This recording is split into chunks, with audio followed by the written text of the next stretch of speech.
Good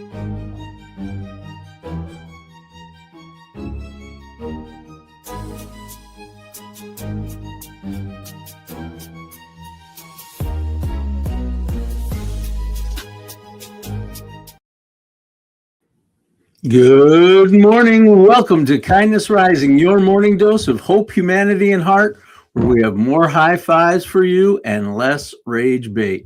Every meeting has one. The person who answers the question before you've technically finished answering it. You know them. Anybody have any thoughts? Yeah. Okay, fantastic. Thank you, Kevin. Chill out. Meanwhile, 3 chairs down, somebody hasn't said a word for 42 minutes, and here's where we make a dangerous assumption. We assume the person talking the most has the most to contribute, but airtime isn't the same thing as contribution.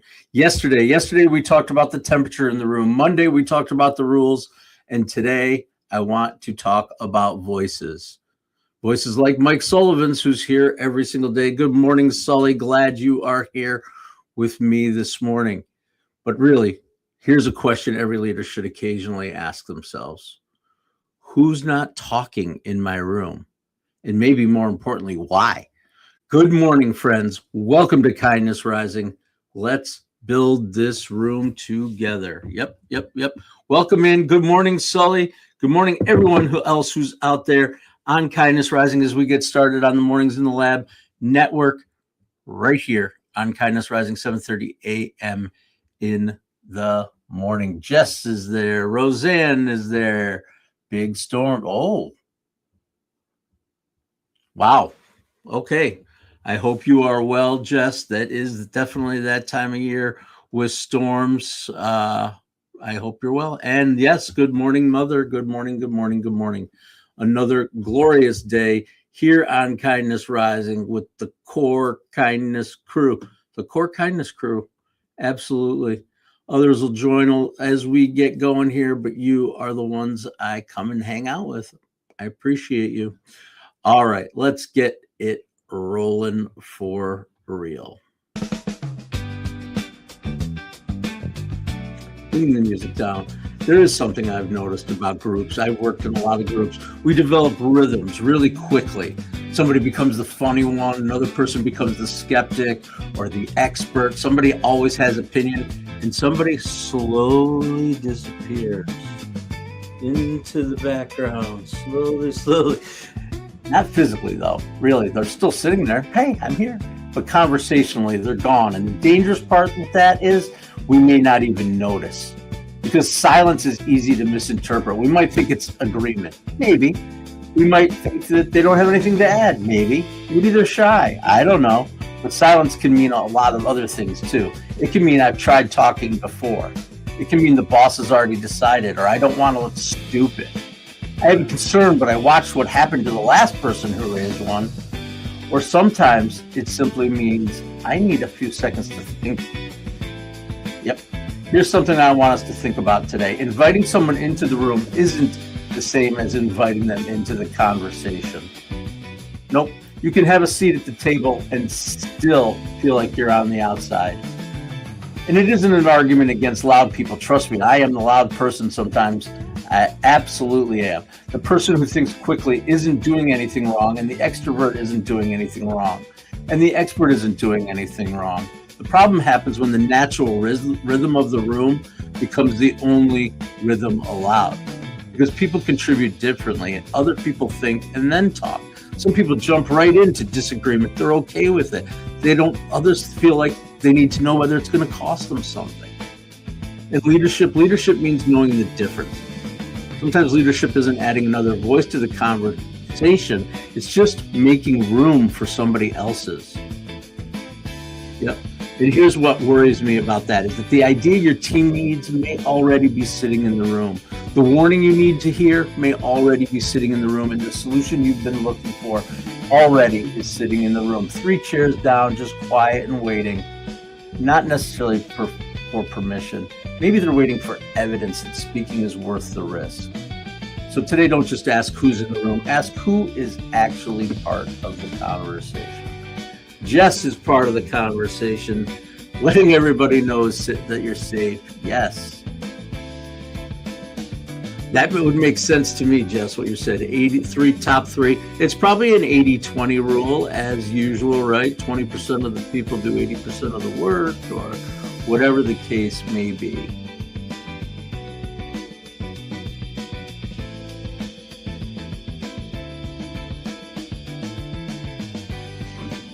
All right. I'm so glad that you were inspired, Sully. I appreciate you. I love your oldies and goodies. I love those old black and white films dancing. There was somebody I saw yesterday. I'm like, Sully would. Yeah, oh, I was Peggy Lipton. You must be a Peggy Lipton fan. Seems like your vibe. Anyway, wait, that happened. Oh no, we're gonna do Who in the World first. Sorry. Who in the world? Who in the world? Who in the world? Every day on Kindness Rising, we give you three clues to guess the person that we're talking about. Who in the world? Okay. Here is our first clue.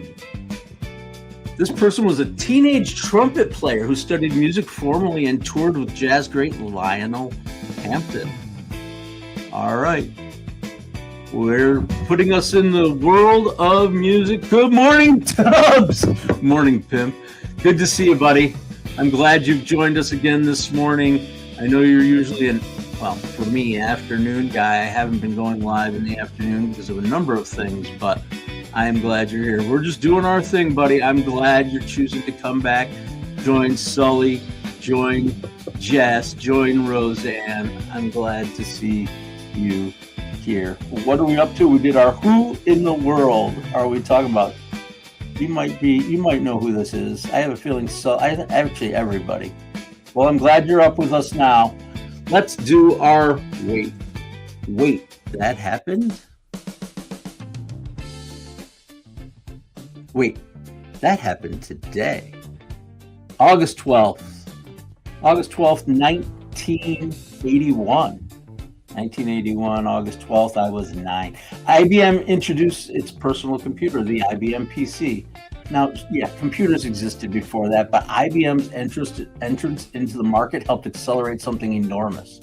Computer power was moving. For years, computers had largely belonged to just large institutions, governments, specialists, big special rooms, and required special knowledge. But gradually, the computer started moving towards the desk, toward home, and toward ordinary people. Think about what happens when that changes. More people get access to the tool. People start experimenting, building things, communicating, and creating. And eventually the entire world changes. There certainly is a leadership lesson hiding in there. Sometimes extraordinary ideas don't appear because suddenly more extraordinary people show up. Sometimes they appear because more people finally get access to the tools. Change who gets access, and you may change who gets to have the idea that changes the world. August 12th, 1981, IBM introduces the personal computer, and that happened today.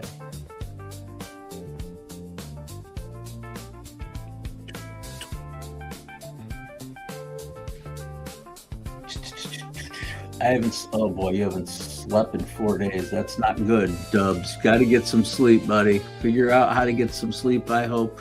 There is a solar eclipse and a meteor shower today. Yep. Oh, Chuck Mangione? Nope, it's not Chuck Mangione. Jess was a guess. Steve Jobs, not Steve Jobs either. Nope. Our clue today, our first clue, we'll go back to our first clue and then we'll get to our second clue.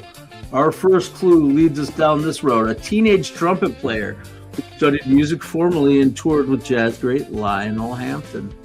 That was our first clue. All right. Let's keep kicking it back. Keep going. Let's see. What have I got up for us next? Oh, yes. We're going with faster segments, guys. People have been here regular. Notice that? That's what I'm trying to do here. Pick up the pace a little bit, Maddie. Let's keep it going. People are here to get awake and get alive for their day. Gen X fandom. Mike Sullivan's. We're gonna dub it. It's now dubbed Mike. I don't know if he was from New Orleans. Good question, Roseanne. This is going to be Mike Sullivan's Gen X fandom. He inspired me just like I inspired you. He said, we got to get back to that. That's where your heart is. That's what I'm interested in. This is the stuff I love. We're taking it back to 1989 today. Does the name Welton Academy mean anything to anybody? Welton Academy. Nope. Okay. Well, that was, yeah. What it is a school where John Keating, do we know John Keating? John Keating walks into a classroom where generations of students have been taught exactly how they're supposed to behave. Dead Poet Society. Dead Poet Society. Sit down, listen, memorize, repeat. That was what they learned to do. Don't challenge the system. And Keating starts messing with the room. He has students stand on the desks. He takes them into the hallway and challenges assumptions, and he gets them moving, thinking, talking. And slowly the students who have spent their lives learning what they're supposed to say start figuring out what they actually think. That's what makes the story so powerful. Keating doesn't give those students a voice. They already have one. He just creates the conditions where they start using it. And there's a difference. Sometimes we say, I want people to speak up. Okay, but have we built a room where speaking up actually feels possible? Because you can tell somebody, find your voice all day long, but eventually somebody has to build a room where that voice has somewhere to go. Oh, Captain, my Captain. Oh, Maddie. Hey, Maddie, how you doing? Adventures in Babysitting. Good guess. Nope, we are into Dead Poet Society. All right, let's get back to our Who in the World. I'm going to give you a second clue. Maybe this one will get us closer to the guess. Teenage trumpet player who studied music formally and toured with jazz great Lionel Hampton. He worked extensively on major television projects, including Roots, Sanford and Son, and Fresh Prince of Bel-Air. Started as a trumpet player, touring with Lionel Hampton, and worked extensively on TV projects, Roots, Sanford Son, and Fresh Prince of Bel-Air as examples. Who in the world are we talking about today?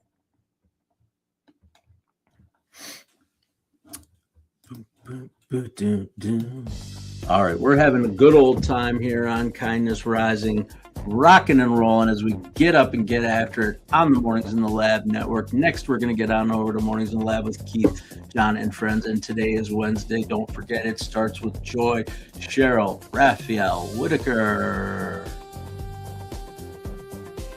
It's not Winston Marsalis, and I have no idea who John Faddis is. I don't know. Yes, I would agree, Sully, that it inspired people for education. Absolutely. Dead Poet Society, another great Robin Williams film, R.I.P. All right, but let's talk about silence for a second. Because one of the mistakes leaders make is assuming if something were wrong, somebody would tell me. Would they? That's the question. Research around psychological safety and employee voice has shown us something important, that speaking up involves interpersonal risk. Think about the calculation somebody makes before saying, I think we're making a mistake, or I don't understand, I have an idea, or I disagree. They're not only evaluating the idea, they're evaluating the room. Will I look stupid? Will I look difficult? Will this hurt me in some way? Does anybody actually want to know?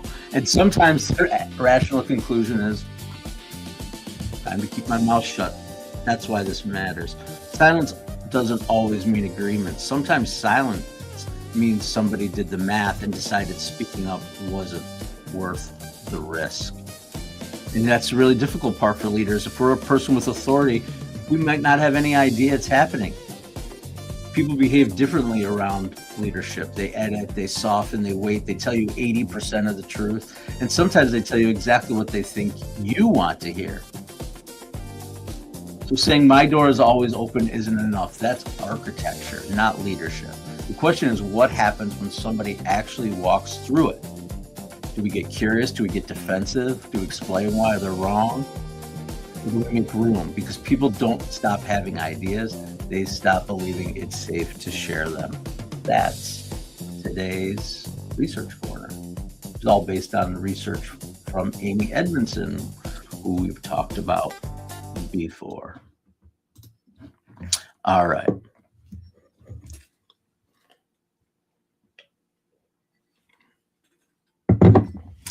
Okay.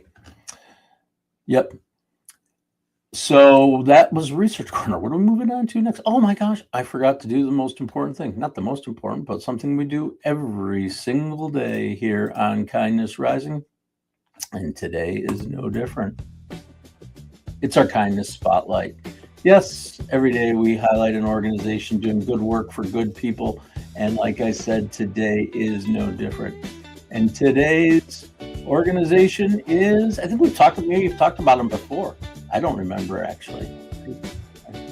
Toastmasters International. For more than a century, Toastmasters has helped people become stronger communicators and leaders by doing something remarkably simple. Just creating a room to practice, not a room where you're expected to already be polished, a room where you can stand up, try, stumble, get some feedback, and try again. Members practice prepared speeches, and they answer questions they didn't know they were coming. They give feedback to one another, and over time, something happens. A person who dreaded speaking starts using their voice. That connects beautifully to what we're talking about today. Sometimes telling someone, speak up, it isn't enough. Sometimes people need a room where speaking can be practiced safely. Because confidence doesn't always come before the first word. Sometimes the room helps you find it. And that's today's Kindness Spotlight, Toastmasters International. Good morning, everybody out there in Kindness Rising Land. I am so happy that you came to join me here. Don't forget to subscribe to the channel. We're here every day at this time, wherever you are in the world. Absolutely. And we're keeping going with our Who in the World? Who in the world are we talking about? I'll review the 2 clues.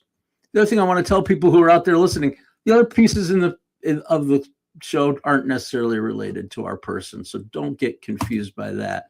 Just listen to the clues and see if you can guess a teenage trumpet player who studied music formally under Lionel Hampton and worked extensively on major television projects, including Roots, Sanford and Son, and Fresh Prince of Bel-Air.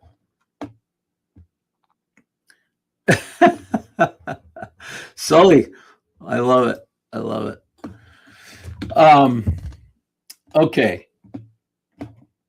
I'll get to our 3rd clue in just a heartbeat here for you. But first, of course, we're connecting it back to my boys in the band, the greatest band in the land, finest band in the land, as they're referred to, the Grateful Dead. There's a Grateful Dead lesson, of course, in this. And it's not about playing, actually. It's about not playing. Because great improvisation isn't 6 musicians constantly trying to fill every available second with their sound.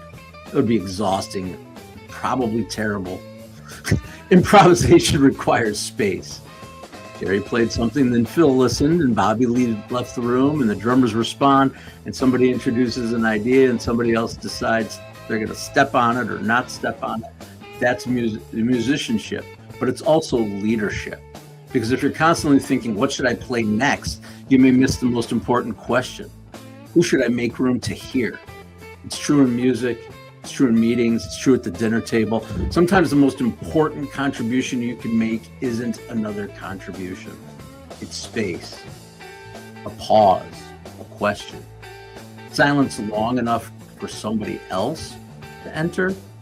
Because if everybody is trying to solo, nobody is actually listening. And that's part of what made the Dead extraordinary. They weren't simply listening for their opportunity to play.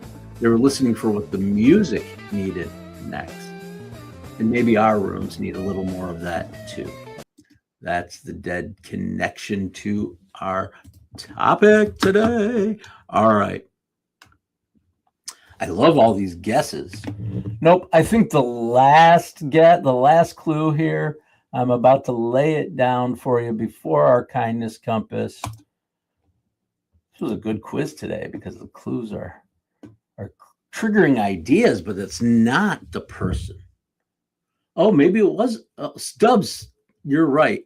I just saw your comment. The last one was Satchmo. I do one every day. It wasn't just Satchmo, but you happened to pop in on the trumpet days.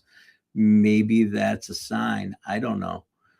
We know that our person was a teenage trumpet player who studied music with jazz great Lionel Hampton. He also worked extensively on major television projects Roots, Sanford Son, and Fresh Prince of Bel-Air. And the last clue, he produced Michael Jackson's Thriller and was a creative leadership force behind We Are the World.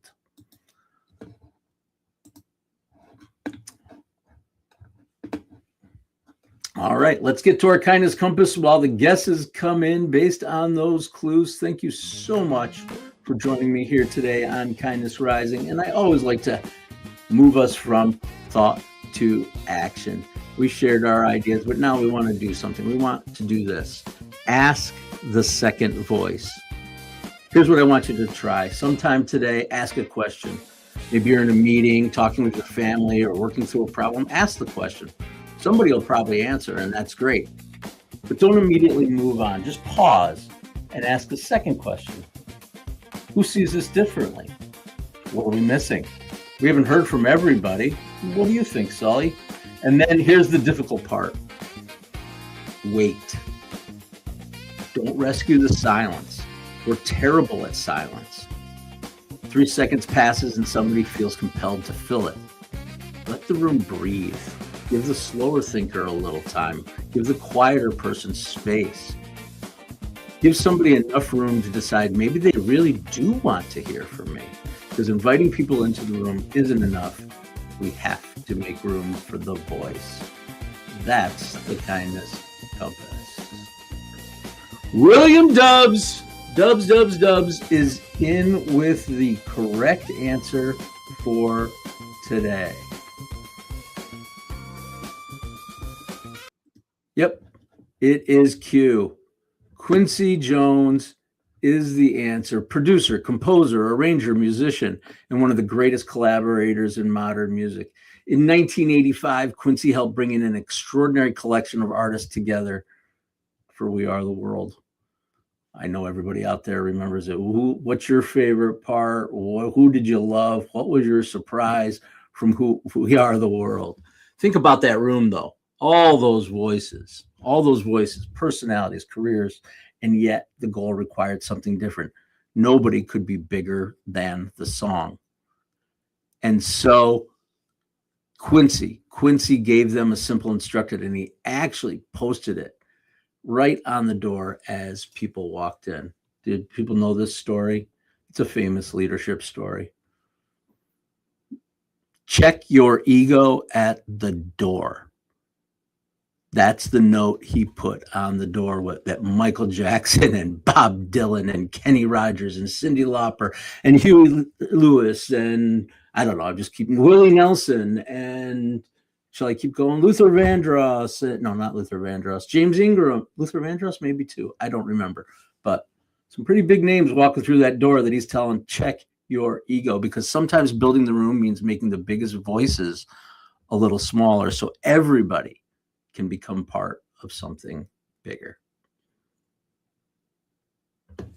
Yep, Mom, those are Q's. Some facts about Q. Yep. All right.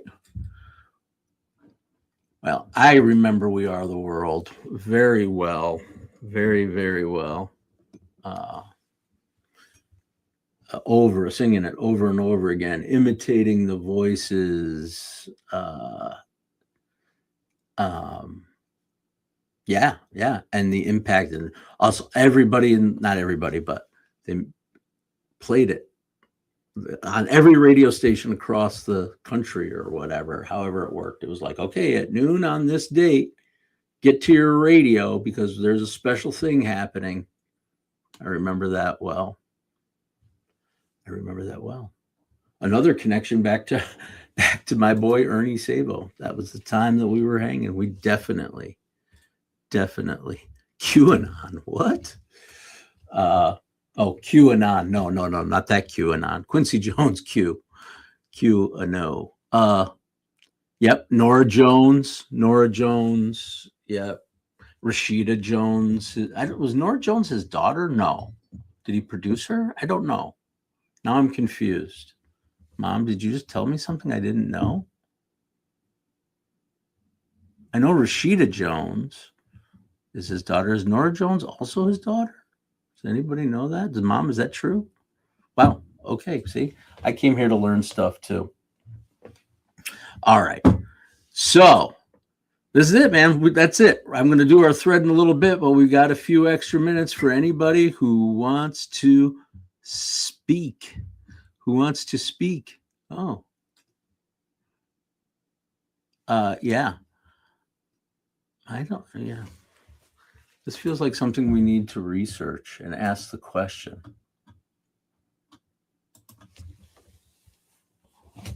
I wish I had Grok. Nora Jones is the niece of Ravi Shankar. Huh.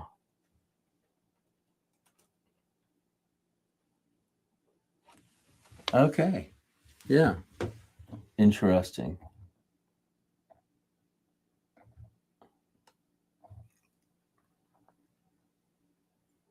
Anyway, I do love Nora Jones, regardless of her genetics. And I do love Quincy Jones, regardless of his genetics. And Rashida Jones is okay. I don't know, Parks and Rec.